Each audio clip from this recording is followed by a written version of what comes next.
Hello everyone, इस video में हम पढ़ेंगे क्लास 9th इंग्लिश की poem the duck and the kangaroo. तो ये काफ़ी एक ह्यूमरस पोएम है। ह्यूमरस का मतलब होता है मजाकिया, और एक मतलब वर्ड्स है जिसमें डक और कैंगरू जो हैं वो घूमने के लिए जाते हैं पूरे वर्ल्ड में। और पोएम के जो पोएट हैं वो है एडवर्ड लियर। तो पोएट जो है वो इस पोएम के थ्रू हमें ये बताना चाहते हैं कि आप किस तरीके से मतलब अगर कोई बहुत ही अच्छा है, स्वीट है, पोलाइट बिहेवियर का है, कोई बहुत ही अच्छा इंसान है, तो कोई दूसरा इंसान उसके लिए बहुत मेहनत वाला काम करने के लिए भी रेडी हो जाता है। तो यही इसमें क्या होता है कि डक जो होता है वो बहुत ही पोलाइट होता है, बहुत अच्छा होता है, इसलिए कैंगरू जो है उसे वो पूरी दुनिया घुमाने के लिए तैयार हो जाता है अपनी बैक पे बैठा करके। तो said the duck to the kangaroo, good gracious how you hop over the fields and the water too. My life is a bore in this nesty pond, and I long to go out in the world beyond. I wish I could hop like you, said the duck to the kangaroo. तो देखिए good gracious, ये वाला जो word है ना, good gracious का जो ये, तो इसका मतलब होता है वाह, वाओ वाला जो होता है, सरप्राइज वाला। हॉप का मतलब होता है जंप करना। बोर का मतलब तो आपको पता ही होगा, बोर हो गए हैं, किसी चीज में मन ना लगना। नेस्टी का मतलब होता है जो डर्टी, गंदा सा, तो कहते हैं नेस्टी पॉन्ड, गंदा सा पॉन्ड। बियॉन्ड मतलब काफी दूर दूर तक। तो डक जो है वो कैंगरू से कहती है कि गुड ग्रेशियस, वाओ मतलब कितनी अच्छी बात है कि तुम हॉप करते हो। हॉप करने का मतलब होता है कूद पाते हो, जंप कर पाते हो। Over the fields and the water too, मतलब तुम मैदानों में भी घूम पाते हो कूद कूद के, और पानी पे भी। और as if you never would stop, और मतलब ऐसा लगता है जैसे कि तुम कभी रुकोगे नहीं। तो भाई कितना मजा आता होगा। मेरी लाइफ तो बहुत ही बोरिंग है, इस बोरिंग से नेस्टी से पॉन्ड में, इतना गंदा सा पॉन्ड है ये, इसमें ही मैं रह सकता हूँ बस, ऐसा करके डक बोलते हैं।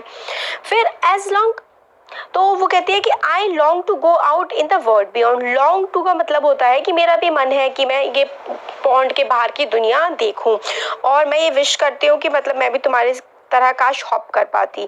तो ये वाली बात जो पूरी की पूरी है कि मतलब काश मैं तुम्हारी तरह जो वर्ड घूम पाती, तुम्हारी तरह इधर उधर जंप कर पाती, ये डक जो है वो कैंगरू से बोल रही है। ये देखिए यहाँ पे बात करें, डक कैंगरू से कह रही है काश मैं तुम्हारे साथ पूरा वर्ड घूम पाती, इधर उधर कूद कूद के। फिर उसके बाद क्या होता है, फिर जो डक है वो कैंगरू से कहती है please give me a ride on your back, मतलब मुझे एक राइड दे दो, एक मतलब कहते हैं ना सवारी खिला दो, अपनी सवारी करा दो अपनी बैक पे बैठा के, अपनी कमर पे बैठा के। डक कहती है कैंगरू से I would sit quite still and से नथिंग बट क्वैक, और देखो मैं तुम्हारी जो है ना पीठ पे वो चुपचाप बैठी रहूंगी, बिल्कुल शांति से कुछ नहीं बोलूंगी, सिर्फ और सिर्फ क्वैक बोलूंगी, जो कि डक बतख की आवाज होती है। The whole of the day through and we would go to the Dee and the Jelly Bo Lee, और मतलब पूरे दिन हम लोग घूमेंगे इधर उधर, और हम लोग मतलब यही है इसका मतलब, to the Dee and the Jelly Bo Lee, over the land over the sea, मतलब राइम करने के लिए हम इधर उधर घूमेंगे और बहुत सारा जो है वो मजा करेंगे। लैंड पर, जमीन पर, समुद्र पर, सब जगह हम घूमेंगे। Please take me a ride O do, said the duck to the kangaroo. फिर कहती है कि प्लीज हम लोग इतना घूमेंगे, मजा करेंगे, मैं तुम्हें परेशान भी नहीं करूंगी, सिर्फ क्वैक बोलूंगी, उसके अलावा कुछ नहीं बोलूंगी मैं, इस तरीके की बातें डक जो है कैंगरू से कहती है कि प्लीज मुझे जो है तुम घुमाने के लिए ले चलो अपनी बैक पे बैठा के पूरे वर्ल्ड में। अब डक बोल रही थी, अभी धीरे से अब कैंगरू बोलता है said the kangaroo to the duck that required some little reflection. तो देखिए रिफ्लेक्शन का मतलब यहाँ पे है थिंकिंग, सोचना। ठीक है, वो कहता है कि मैं इस बारे में मुझे सोचना पड़ेगा। Perhaps on the whole it might bring me luck and there seems but one objection, if you will let me speak so bold your feet are unpleasantly wet and cold। तो फिर वो कैंगरू कहता है ठीक है मैं तुम्हें घुमा दूंगा, बट उससे पहले मुझे कुछ सोचना पड़ेगा। फिर वो कहता है कि हाँ मेरे को भी मजा आएगा, अच्छा लगेगा, बट एक चीज है जिसके मुझे ऑब्जेक्शन है। ऑब्जेक्शन का मतलब है कि आपत्ति है, थोड़ी प्रॉब्लम है, और मैं वो बोल सकता हूँ अगर तुम बुरा ना मानो, मुझे बोल्डली साहस के साथ तुम बोलने दो, मैं साहस के साथ अगर एक बात बोल पाऊँ तो वो ये है कि तुम्हारे जो पैर हैं वो अनप्लीजेंटली मतलब अच्छे नहीं हैं, काफ़ी ठंडे हैं और मतलब गीले हैं, वेट एंड कोल्ड, गीले और ठंडे हैं तुम्हारे पैर, and would probably give me rheumatiz said the kangaroo, और वो मुझको रूमाटीज दे देंगे। रूमाटीज होता है pain in the joints, joints जो होते हैं ना उसमें पेन हो जाना, वो रूमाटिस होता है, तो गठिया का दर्द कह सकते हैं आप। तो मेरे को ये जो है, अगर तुम अपने ठंडे और गीले पैर ले करके मेरे कमर पे बैठोगे तो मेरे को जो है जॉइंट्स में पेन होने लगेगा। ये बात कैंगरू जो है वो डक से कहता है। अब डक फिर से स्टार्ट हो जाती है, काफ़ी अच्छी पोएम है ये। तो said the duck, as I sit on the rocks, I have thought over that completely, and I bought 4 pairs of frosted socks, which fit my web feet neatly। तो फिर कैंगरू की बात सुन के डक बोलती है कि मैं rocks पर बैठे हुए जो चट्टान है उस पे बैठा इस बारे में अच्छे तरीके से कि मेरे जो पैर हैं वो काफ़ी ठंडे हैं और काफ़ी वेट हैं, तो इसलिए मैं जो है ना 4 जोड़ी क्या लेकर के आई हूँ, मैं वूलन निटन, जो वॉस्टेड का मतलब होता है, वॉस्टेड सॉक्स, जो ऊन के बुने हुए सॉक्स होते हैं ना उनको वॉस्टेड सॉक्स बोलते हैं। तो डक बोलती है कि मैं रॉक पे बैठे बैठे मैंने पूरा अच्छी तरीके से सोच लिया है कि जो मेरे पैर हैं तुम्हें परेशान ना करें, इसलिए मैं ऊन के सॉक्स ले आई हूँ जो मेरे पैरों में अच्छे से फिट हो रहे हैं। माई वेब फीट, वेब फीट का मतलब होता है मतलब जैसे कि वो हो गया ना, फीट लाइक वेब और having a piece of skin between toes, जालीदार पैर है ना। तो फिर वो जो है कि वो कहते हैं कि मैंने ऊन के बुने हुए सॉक्स ले लिए हैं और वो मेरे पैरों में आराम से फिट भी हो रहे हैं। And to keep out the cold I have bought a cloak, and every day a cigar I will smoke, and all to follow my own dear true love of a kangaroo.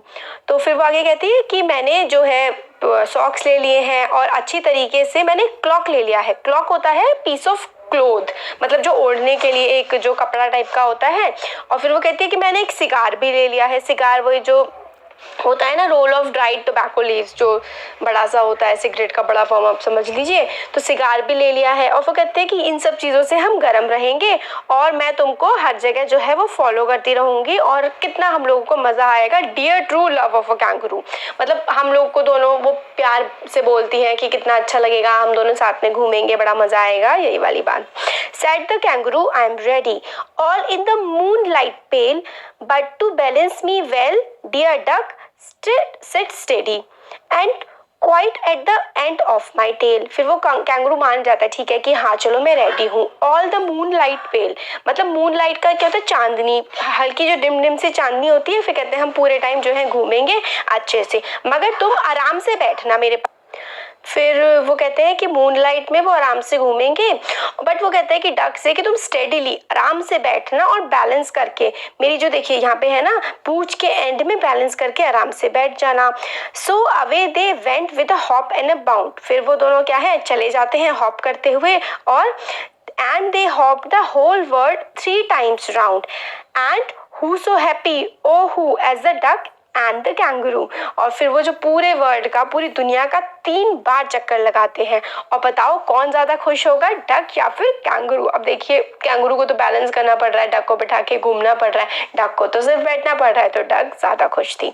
तो ये देखिए इसमें हमें ये बताया गया है कि आप अगर किसी से अच्छे से, कहते हैं ना मीठे वचन बोल करके अगर आप किसी के साथ रहते हैं तो दूसरा इंसान आपके लिए कोई भी काम करने के लिए रेडी हो जाता है। तो आपका जो बिहेवियर है वो बहुत अच्छा होना चाहिए। अगर आप अच्छे बिहेवियर के इंसान हैं तो किसी के साथ भी आप एडजस्ट कर सकते हैं और दूसरा इंसान हमेशा आपके लिए अच्छा ही रहेगा।